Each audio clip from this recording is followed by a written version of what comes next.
hapon po sa ating lahat. Ngayong umaga po ay nakapakinig tayo ng isang very penetrating sermon mula sa topic po ng discipleship. Ating po pag-uusapan ngayon sa topic about discipleship. Samahan niyo pong buksan ng ating mga Biblia sa aklat ni Mateo. I would like to draw your attention to the 16th chapter and the 24th verse. Matthew 16, verse 24. Pagkatapos ay sinabi ni Jesus sa kanyang mga alagad, "Kung sino man ay ibig sumunod sa akin, tanggihan niya ang kanyang sarili, at pasanin ang kanyang krus, at sumunod sa akin." Bagamat sa panahon natin ngayon, gold is no longer the most valuable metal on the planet. Sana po alam natin yan. Pero marami pa rin sa atin alam that gold is still the most valuable metal in this planet. But it's not. According to my research, I hope I'm not mistaken, but today, it is a metal called Californium 252. Yung Californium 252 is a metal which costs $27 million per gram. Okay? So as far as that website is concerned, this is the most valuable metal on the planet today. No longer gold. Pero ganun pa man, gold is still the most desired metal because of its investment options. Okay? Marami pa rin tao ang gustong mag-angkin ng ginto.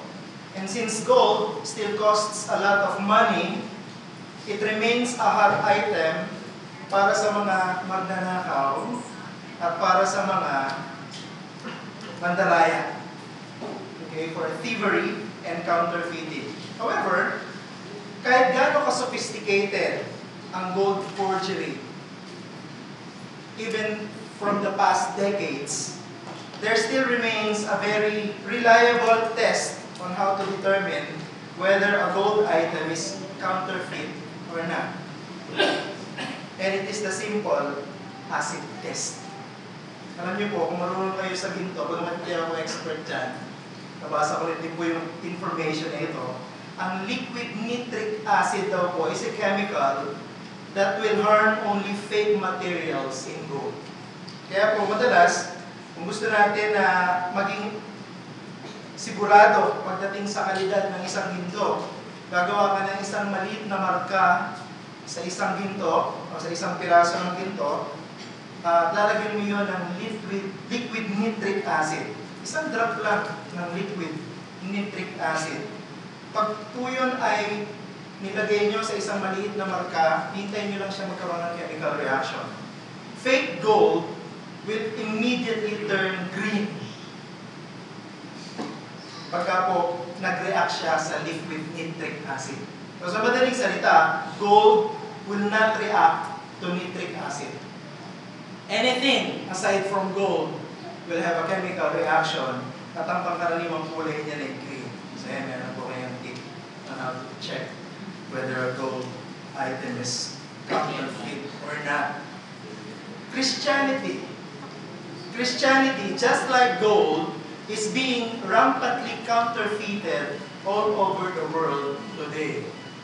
Ang dami pang mga tao sa mundong ito ang umaangkin na sila ay Kristiyano.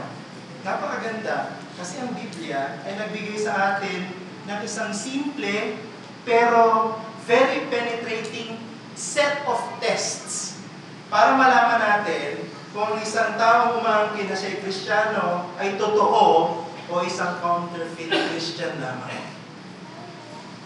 And it is the test of true discipleship. It is a test of true discipleship.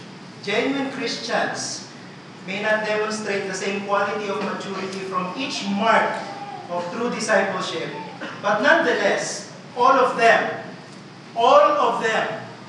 will be evident in their lives. Bagamat hindi pantay-pantay pag sa usapin ng maturity sa mga test of discipleship na ito, nevertheless, lahat ng mga test na ito dapat makikita mo sa sa isang totoong Kristyano. Tatlo po yung test. And we have a natural arrangement sa verse na ito. Number 1, we see readiness to deny self. Meron siyang kahandaan na itanggi ang kanyang sarili. Pangalawa, there is willingness to carry his own cross. Meron siyang kagustuhan. Meron siyang pagnanais na pasanin ang kanyang sariling krus. At pangatlo, there is preparedness to loyally obey. Laging handa na maging tapat na tagasunod. So tingnan po natin yung unang test of a true disciple. Readiness to deny self. Yun po yung sinabi ng Panginoon dyan, if anyone would like to come after me, let him deny himself. Ang isa po sa mga pangit at karimari-maring na epekto ng pagkahulog ng tao sa kasalanan ay yung pong biglaang paglipat ng interes ng tao mula doon sa mga bagay na nagbibigay ng luwalhati sa Diyos, doon sa mga bagay na nagbibigay ng kasiyahan sa sarili. That's one of the tragic results of the fall. The interest shifted from those things that give God the glory to those things that satisfy the self. Immediately, karaka-raka, nung mahulog si Adan at si Eva sa pagkakasala sa pamamagitan ng pagkain ng ipinagbabawal na bunga. Hindi po yung pagkain ng pinagbabawal na bunga ang dahilan ng kanilang pagkakasala, kundi ang kanilang takasang paglabag sa utos ng Diyos na huwag kainin ang bunga ang naging dahilan ng kanilang pagkakasala. Alam niyo kung ano yung unang naging resulta nito sa kanila? Genesis chapter 3 verse 7, namulat yung kanilang mga mata and they knew that they were naked. The initial effect of sin is to focus on the self and to act in order to protect it. Yun yung unang naging resulta ng kasalanan ng tao. Makikita po natin ito kay Adan at saka kay Eva, matapos nilang ma-realize na sila ay hubad at sila ay walang proteksyon mula sa kanilang malisyosong mga pag-iisip.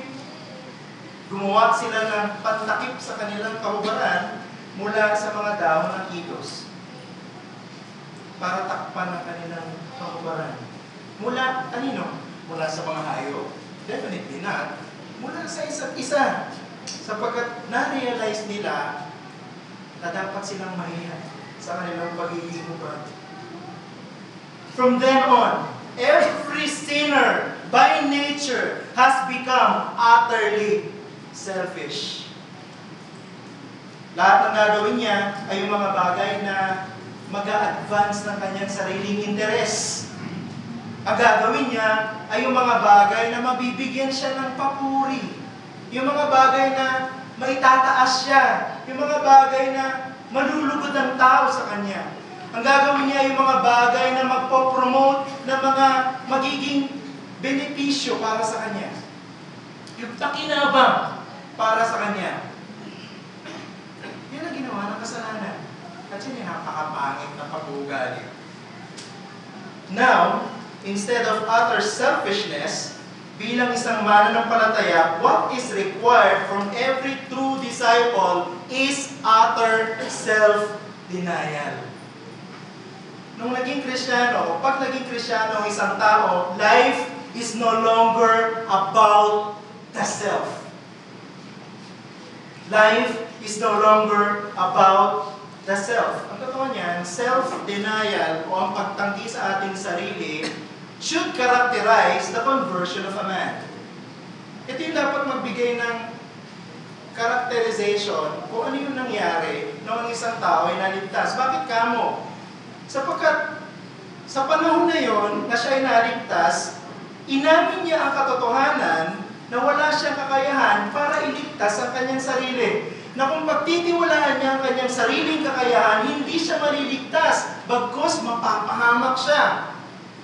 So nung nagtiwala siya, hindi sa kanyang sarili, nagtiwala siya sa ginawa ni Jesus, doon siya naligtas. Pangalawa, self-denial o pagtanggi sa sarili should define his way of life now that he is already a Christian. It characterizes our conversion. Now, it should define our Christian living. Nung naging Kristiyano, ang isang tao, hindi na siya alipin ng dyablo. Alipin na siya ni Kristo. At hindi niya nahahanapin ang mga bagay na magbibigay ng lugod sa kanyang sarili. Hahanapin niya ang mga bagay na magbibigay ng lugod sa kanyang Panginoon. Yan ang ibig sabihin ng isang Kristiyano. Now, the word deny, dito po na ginamit dito, tanggihan ang kanyang sarili, deny himself, is a very strong word. Alam niyo kung ibig sabihin sa original? It means to say that one does not know about or is in any way related to a person or event. Ibig sabihin, pag sinabi natin we are denying a person, sinasabi natin wala tayong kaugnayan sa kanya. Hindi natin siya kilala. Hindi natin siya kaano-ano. Yun ang ibig sabihin na dinideny natin. Ganon kabigat yung salitang yon. And actually, Jesus himself used that word in Matthew chapter 26, verse 34. We know the story. Bago titilaok sa tatlong pagkakataon ang manok, Peter will deny Jesus. That's the very same word. And we know the story. Alam natin ang kasaysayan. Yung pagtanggi ni Pedro kay Jesucristo progressed from bad to worse. Anong ibig sabihin? At first, dininay niya lamang yung sinasabi ng mga tao. Nakita niyo sa Matthew chapter 26, verse 70. Hindi ko alam ang inyong sinasabi. Pero it progressed from denying what the people said. He totally denied Jesus himself. Makikita niyo sa verse 72 at 74. Hindi ko siya kilala. In other words, Peter disowned his master before the whole world. Sinabi niya sa buong mundo, wala akong kaugnayan sa Jesus na yan. And this is the type of denial that a true disciple of Christ should demonstrate when it comes to self. Yun yung uri ng pagtanggi na hinahanap ng Panginoon mula sa kanyang mga totoong alagad. He must disown everything that pertains to himself that hinders him from doing everything that pleases his Lord. Ulitin ko yan. Tatanggihan niya ang lahat ng bagay na may kinalaman sa kanyang sarili na hadlang sa kanyang paggawa ng mga bagay na magbibigay ng lugod sa kanyang Panginoon. Paano natin gagawin yan? Yun ang tanong. Paano ko gagawin yun? Pag tinanggihan ko ang aking sarili, ano ngayon ang mangyayari? May sinabi si Pablo sa Filipos chapter 2, verse 3 and 4. Hindi na po natin babasahin yung passage, pero sinabi ng Panginoon dyan that one must consider others more significant than himself. Kailangan ituring mo yung kapwa mo na higit na importante kaysa sa iyo. Sa verse 3, makikita natin, binibigyan na din ni Apostol Pablo dyan that it is the ability to promote the interests of others before those of the self. Una, ilalagay mo muna yung kapwa mo sa pinakamataas na importansya kumpara sa sarili mo. Pangalawa, yung interes ng kapwa mo, ang uunahin mo kaysa sa sarili mong interes. That is how Paul defined denial of self.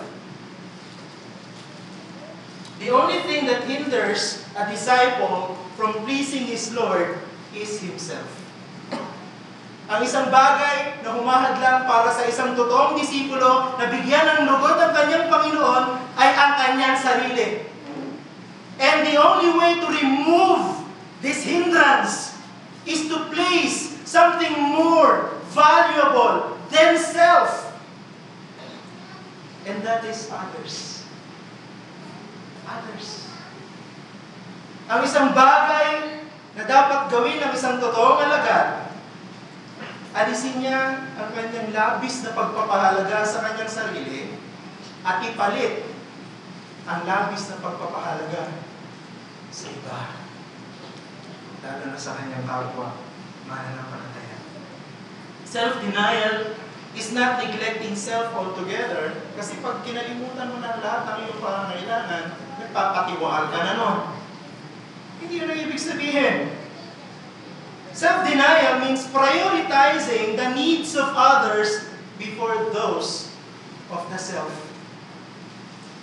May mga pangangailangan tayo. Pero lagi nating isipin, pag pinilit ko pang makuha yung pangangailangan gusto ko, nasasagasaan ko ang utos ng Panginoon na isaalang-alang ko muna ang pangangailangan ng aking kapatid. This is a very difficult task. Hindi madali yan. Naunahin mo yung kapwa mo, bagay mo yung sarili. But this task is not impossible to do. Mahirap. Mahirap siya, pero hindi imposible. Kasi bakit iutos ng Panginoon sa atin na gawin natin kung hindi natin kaya gawin? It is difficult, but we can do it. Our God Himself would provide us sufficient grace to do His will. Ang Diyos mismo na nag-utos sa atin na gawin ito, ang magbibigay sa atin ng sapat na biyaya para may sa katuparan ng gusto niya. Suriin natin yung sarili natin. Suriin mo yung sarili mo, kapatid. Huwag natin suriin yung ibang tao. Suriin natin yung ating sarili. Paano ka lumalakad bilang isang Kristiyano? Ikaw ba ay lumalakad bilang isang totoong alagad ni Kristo? Pag ang ibang tao ba ay tinanong tungkol sa kanilang observation, tungkol sa buhay mo, sasabihin ba nila sa iyo na nakikita nila sa iyo ang marka na ito ng pagtanggi sa sarili at ang pag-una sa iba? Sasabihin ba nila na ikaw ay katulad ng iyong Panginoon na binibigyan ng halaga ang iba higit kaysa sa kanyang sarili? Pangalawang marka, willingness to carry his own cross. If anyone would come after me, he must take up his cross. Para sa panahon ng Panginoong Jesucristo, sa mga tao sa panahon ng Panginoong Jesucristo, the cross is a very vivid picture of reality. Pag pinag-usapan ng cross, alam na mga taong kausap ni Jesus na totoo ang tinutukoy niya. It is a picture of the reality of severe suffering and sure death. Ito ay katotohanan ng tiyak o labis na pagpaparusa at tiyak na kamatayan.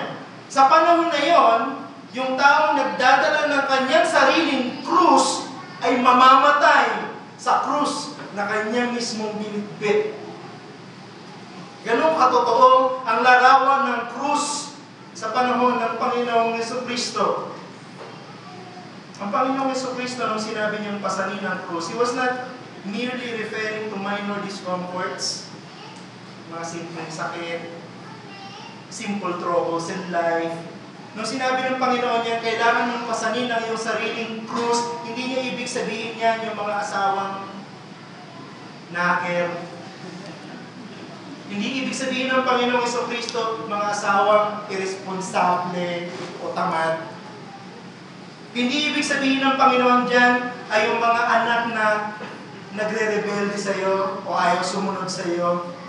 Hindi sinasabi dyan ng Panginoon o ibig sabihin ng Panginoon dyan yung mga biyenan mo na nakikialam sa inyo. Hindi rin ibig sabihin ng Panginoon dyan ay yung mga rheumatism natin, arthritis natin, diabetes natin, hypertension natin, o yung mga sakit natin hindi nagagaling. When Jesus said that His disciple must carry his own cross, He was referring to one who would be willing to pay any price for the sake of his Lord. Kaya niyang isakripisyo ang kanyang lahat para sa kanyang Panginoon. Kaya niyang magdusa ng lahat para sa kanyang Panginoon. Of course, yung extent ng suffering na pinag-uusapan natin may vary from one disciple to another. Kasi kahit naman sa mga apostol, hindi rin pantay-pantay yung suffering na pinagdaanan nila. But the point is, sufferings are for real. Totoo yung mga pagdurusa. At siguradong dadating sila sa buhay natin. Hindi pwedeng takasan. Siguro ito yung dahilan kung bakit doon sa Lucas chapter 14, verse 25 to 33, may sinabi ang Panginoong Jesucristo sa mga gustong sumunod sa Kanya. Lucas chapter 14, verse 25 and following. Noon ay sumama sa Kanya mga napakaraming tao, siya'y humarap sa kanila at Kanyang sinabi, kung ang sino may lumalapit sa akin at hindi napupuhod sa kanyang sariling ama, ina, asawang babae, mga anak, mga kapatid na lalaki, at mga kapatid na babae, at maging sa kanyang sariling buhay, ay hindi maaaring maging alagad ko. And so on and so forth. Kasi nasabi ng Panginoong Jesucristo dyan, discipleship is a demanding life. And those who would like to be His disciples must seriously consider the cost. Kung gusto mong maging disipulo ng Panginoong Jesucristo, pag-isipan mong mabuti. Kasi hindi ito biro.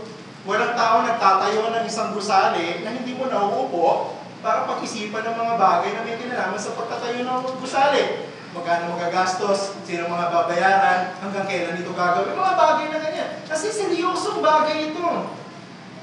Ang sino mang gustong maging disipulo ng Panginoon, kailangan maging seryoso pagdating sa usapin, ano ang kabayaran ng pagiging disipulo ng Panginoong Jesucristo. True discipleship is not for people who would like to have easy and prosperous life. Hindi ito para sa mga taong gustong maging mayaman. Hindi ito para sa mga taong gustong maging malusog sa mundong ito. The true discipleship is for people who would be willing to endure sufferings in order to become more like Christ. Are you willing to take the cost of suffering because of Christ? Ang suffering, pwedeng sa form of persecution, pwedeng sa form of rejection, pwedeng sa form of abuse, pwedeng sa form of pain, and even in the form of death. Kaya nung sinabi ng Panginoong Jesucristo, sino man gustong sumunod sa akin, magpapasa ng kanyang sariling krus, alam ng mga tao ang ibig sabihin ng Panginoon, mamamatay ako, handa ba kayong mamatay? Have you considered the cost, my friend? If suffering is the cost of discipleship, we should find comfort in the midst of sufferings. Kasi sinabi ng Panginoon yun eh. Pag sumunod ka sa akin, naging alagad kita, magdurusa ka. Kung sinabi ng Panginoon yun, there should be comfort even in the midst of suffering. But let me remind you, my friends, hindi lahat ng nagdurusa ay nagdurusa dahil gumagawa siya ng tama. Ulitin mo yan. Hindi lahat ng nagdurusa ay nagdurusa dahil gumagawa siya ng tama. Ang totoo niyan, may mga nagdurusa dahil gumagawa siya ng masama. 1 Peter chapter 3, verse 17. Sabi ni Pedro, okay lang yan. Kung ikaw ay nagdurusa dahil kay Kristo, okay lang yan. Kung ikaw ay nagdurusa dahil gumagawa ka ng katuwiran. Pero kung gumagawa ka ng kasamaan, hindi na yan ang hinahanap ng iyong Panginoon mula sa iyo. You should know if you are suffering because you are demonstrating a godly life, or if your life is one marked by disobedience. Dapat alam mo yan. Kung ikaw ay nagdurusa dahil ikaw ay sumusunod sa Panginoon at gumagawa ng katuwiran, o nagiging mabuti, o ikaw ay nagdurusa dahil ang ginagawa mo ay masama. Pero huwag nating itago ang ating sarili dun sa ating pag-angkin na Kristiyano tayo at nagdurusa tayo dahil Kristiyano tayo, pero ang ginagawa naman natin ay mali.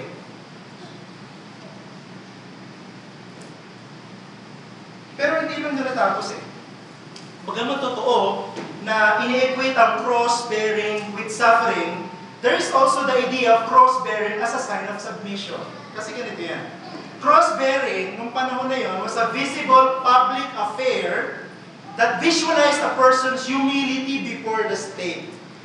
Ang isang tao nagpapasa ng kanyang krus, nagpapasakop sa otoridad ng estado. Wala kang magagawa.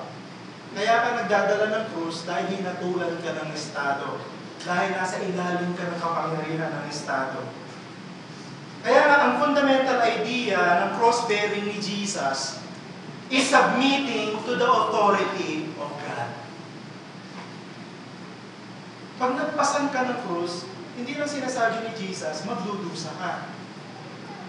Ibig din sabihin ni Jesus, nagpapasan ka ng krus dahil nagpapasakop ka sa otoridad ng Diyos. When Jesus said that a true disciple is willing to carry his own cross, he also meant that he no longer considers himself independent from God. Pag dinadala mo yung sarili mong krus, inaamin mo sa Diyos, hindi ka na dumidepende sa sarili mo. Kung paano hindi mo kayang dumipende sa sarili mo para iligtas ang kaluluwa mo sa impyerno, ganun din sa Christian life. Hindi ka dumidepende sa kakayahan mo para mabuhay ng maayos bilang isang Kristiyano. Dumidepende ka sa otoridad ng Diyos. True discipleship is characterized by selfless dependence. Umaasa tayo sa otoridad ng Diyos at sa kapangyarihan ng Diyos. Kaya nga doon sa Colossians chapter 1 verse 3, ano ba sinabi ni Apostol Pablo? Redemption is an actual transfer of domain from the domain of darkness to the domain of light. Alam niyo ano ibig sabihin ni Pablo doon? Ang isang totoong alagad ng Panginoong Jesucristo ay mayroon ng bagong allegiance. He is no longer allied to Satan. He is no longer a slave of Satan, but he is now a slave of Christ. At alam naman natin ang mga slave nung panahon na yun. Pag sinabing slave, ito yung isang tao na walang sariling kalooban. Ang kalooban ng isang alipin ay kung ano yung kalooban ng kanyang Panginoon na nagmamayari sa kanya. Yun ang ibig sabihin ng slave of Christ. Kaya ang isang alipin, hindi na pinaprioritize ang kanyang sariling kalooban, ang kalooban niya ay ang kalooban ng kanyang Panginoon. In this sense, a disciple no longer responds to his personal will, but to the will of God. Eh, hindi na yung sarili natin kagustuhan ang nananaig. Kung talagang pinapasa natin ang krus. Kasi kung talagang nagpapasakop ka sa otoridad ng Diyos, ang kalooban niya ang dapat masunod. In this sense, ang attitude ngayon ng isang Kristiyanong disipulo ay hindi na yung katulad ng dati. Buhay ko to at gagawin ko ang lahat ng bagay na gusto ko. Hindi na ganun ngayon. Ang filosofiya ng isang totoong disipulo ay ganito. God needs to direct me. I will no longer and cannot direct myself. Ang Diyos na ang masusunod at magbibigay ng direksyon. Hindi ko nabibigyan ng direksyon ang aking sarili. Alam niyo po, pagka hindi natin ginawa ang ganitong klase ng attitude, mauuwi tayo sa nangyari kay Pedro. Alam natin yung context, di ba? Doon sa chapter 16 verse 23, alam natin na binless ng Panginoon, actually sa chapter 16 verse 17, binless ng Panginoon si Peter dahil sinabi niya, "You are the Christ." Sabi ni Peter, "Blessed are you, Peter." Kasi ang Diyos ang nagpahayag niyan sa iyo, hindi ang tao. Pero pagdating sa verse 23a, makikita natin si Peter, nire-rebuke naman ni Jesus. Bakit? Bakit nire-rebuke? Kasi later, instead of advancing the interest of God, he tried to hinder it by advancing his personal interest. Nagbabangga yung interest ng Diyos at yung interest ni Pedro. At ang pinipilit ni Pedro ay manaig ang kanyang sariling interest. Hindi mangyayari sa iyo yan, Panginoon. Kaya imbis na matuwa sa kanyang Panginoon, nirebuke siya ng Panginoon. Because cross-bearing also means submission to the will of God and to the advancement of the kingdom's interest. Definitely, no room for self-interest. Wala yung sarili, hindi sarili yung mauuna. Ang mauuna, ang interest ng Diyos. Sa anumang sitwasyon, mga kapatid, at nakikita niyong bumabangga ang interest mo sa interest ng Diyos, kailangan ng interest ng Diyos ang panayin at hindi yung interest mo. Pangatlo, preparedness to loyally obey. If anyone would like to come after me, he must follow me. Yun ang sabi ni Jesus. Ako naniniwala na mayroong progression from one mark of true discipleship to another. Alam niyo kung bakit? Unless na ready ka to deny yourself, unless na willing ka to carry your own cross, you will not be prepared to obey. Kailangan muna yung unang dalawa bago mo magawang sumunod. Pangalawa, each quality is designed to subdue the self. Self-denial relinquishes one's high regard to self. Diba? Hindi na yung sarili ang pinakamataas. Cross-bearing is total surrender to the will of God. Susuko ka sa kung ano yung gusto ng iyong Panginoon to the point of suffering the consequences.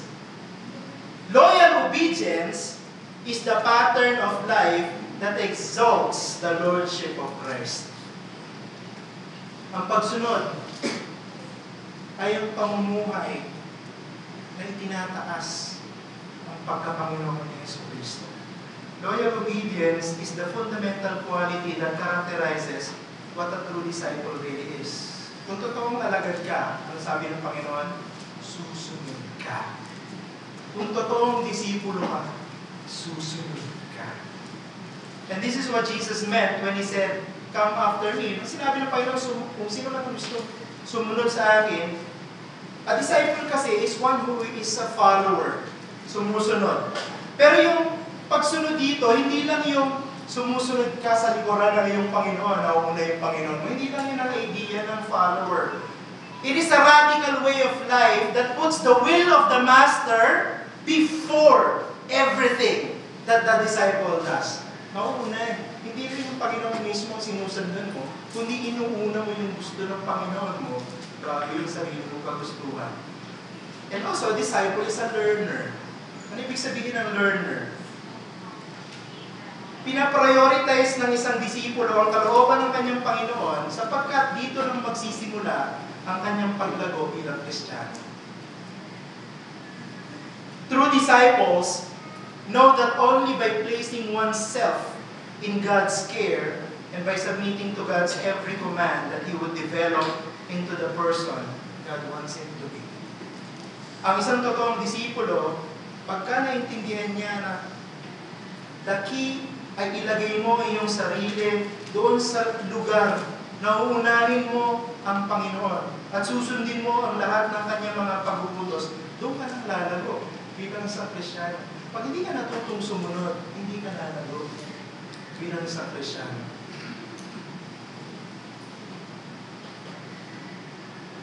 Pero tanong ko ito, bakit nga ba maraming mga tao na nag-aangkin na sila ay Kristiyano?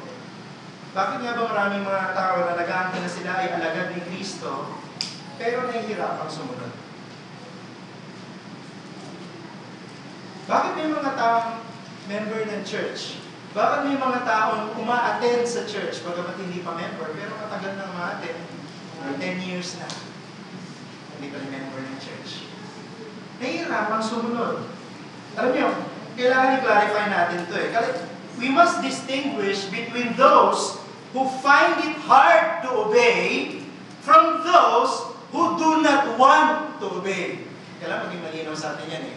Kasi mayroong mga Kristiyano talagang nakikita mahirap ang usapin ng pagsunod. Pero may mga tao, ayaw talagang sumunod.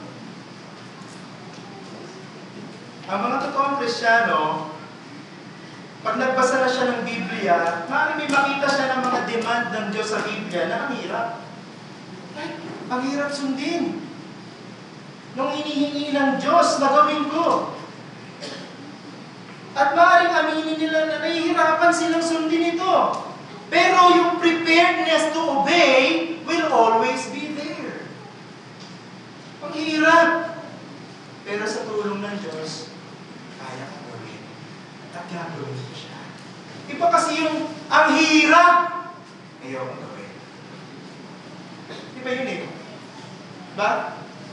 O, tingnan natin yung mga sarili. Pag may nakita tayong utos ng Diyos sa Biblia, ang hirap sundin.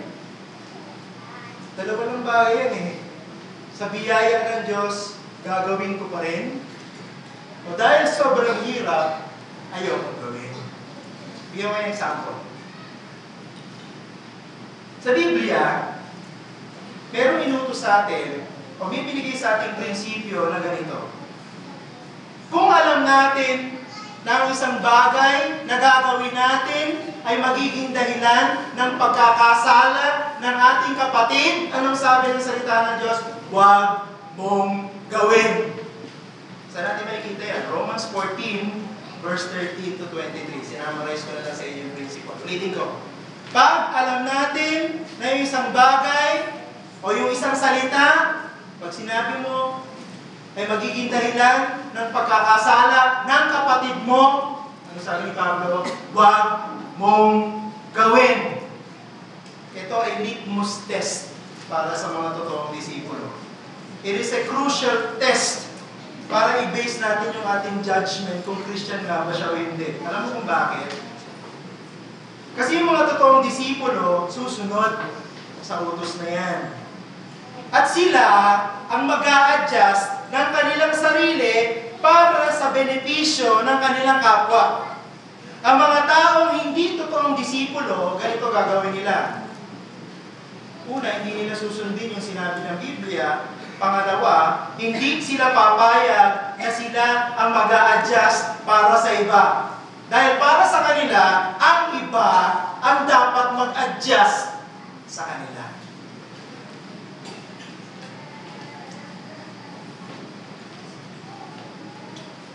That is a mark of a false disciple. Kung alam mo na yung gagawin mo magiging dahilan para magkasala yung kapatid mo sa Panginoon, dapat hindi mo na gawin. Dahil yun sabi ng Panginoon eh. Pero kung ipipilit mo pa rin yung gusto mo, kahit magkasala siya, ano sabi ni Pablo? Tinutulak mo siya na magkasala at dahil doon nagkakasala ka din. It is interesting. Tuloy po natin yung pag-uusapan. So, doon sa Luke chapter 9 verse 23, meron kong binanggit dyan na salita na wala dito eh. Yung salitang daily. Doon sa Luke chapter 9 verse 23, sabi doon, carry his cross daily. Alam niyo yung dalit salitang daily na yon, hindi lang para doon sa cross bearing. Ako naniniwala, sa salitang daily na yon ay para doon sa lahat ng mga marka ng totoong alaga. Discipleship, sabi nga ni Leon Morris, is a whole way of life. Pag pinag-uusapan ng discipleship, usapin ito ng buong buhay ng isang mananampalataya. Ang Panginoon ay hindi naghahanap ng mga lalaki at mga babae na ayaw sumunod. Ang Panginoon ay naghahanap ng mga lalaki at babae na handang i-deny ang kanyang sarili, pasanin ang kanyang krus, at sumunod, hindi lang isang beses, pagkatapos ayaw na. Ang hinahanap ng Panginoon ay yung mga tao na handang sumunod, magpasa ng krus, itanggi ang kanyang sarili, lagi, consistently, every day. His life should be characterized by all three consistently. True discipleship is not a decision that expires after a year. Walang expiration ng discipleship. Discipleship is a commitment that defines the quality of our life as long as we live. Hindi ka disciple ngayon, tapos after a year, hindi ka na disciple. Disciple ka ngayon kung talagang naging mananampalataya ka niya sa Kristo at hanggang mamatay ka, mananatili ka matagal ni Kristo. At dahil alagad ka ni Kristo, dapat ang tatlong ito nakikita sa iyo. Kung ikaw ay Kristiyano na, masasabi ko lang, ikaw ay totoong alagad. At kung ikaw ay totoong alagad, dapat ang lahat ng ito nakikita sa buhay mo lagi. Hindi tayo magdidesisyon na dalawa lang ang pwede. Pwede bang yung tatanggol ko yung sarili ko at saka papasanin ko yung krus. Pero yung pagsunod, hindi, ayoko gawin yan. Hindi. A Christian must be a true disciple and he must exhibit all three. All three. The degree of maturity may vary from one character to another, but all three must be present in a true disciple's life. Hindi man pantay-pantay yung degree ng maturity, pero alam mo, yung tatlong yun nasa kanya. Masama, wala kahit isa. Dapat tatlo. Nasa kanya. We may not have a contribution, ito nabanggit ko na sa inyo, maaaring wala tayong ambag pagdating sa ating kaligtasan, pero inaasahan tayo na meron tayong gagawin dapat sa tulong at biyaya ng Banal na Espiritu para disiplinahin ang ating sarili to develop the following qualities. Hindi po ito yung mananalangin ka sa Panginoon, tapos ibibigay sa iyo ng Panginoon bilang tugon sa panalangin. Nasa iyo na lahat. Hindi ganon. Kailangan may gawin ka para disiplinahin mo ang iyong sarili para ma-develop ang lahat ng qualities na ito sa iyo. Now, if you are not yet a Christian, kung meron dito na hindi pa Kristiyano, then you are the exact opposite of everything that we just talked about. Kung hindi ka pa Kristiyano, ikaw yung kabaligtaran ng lahat ng pinag-uusapan natin.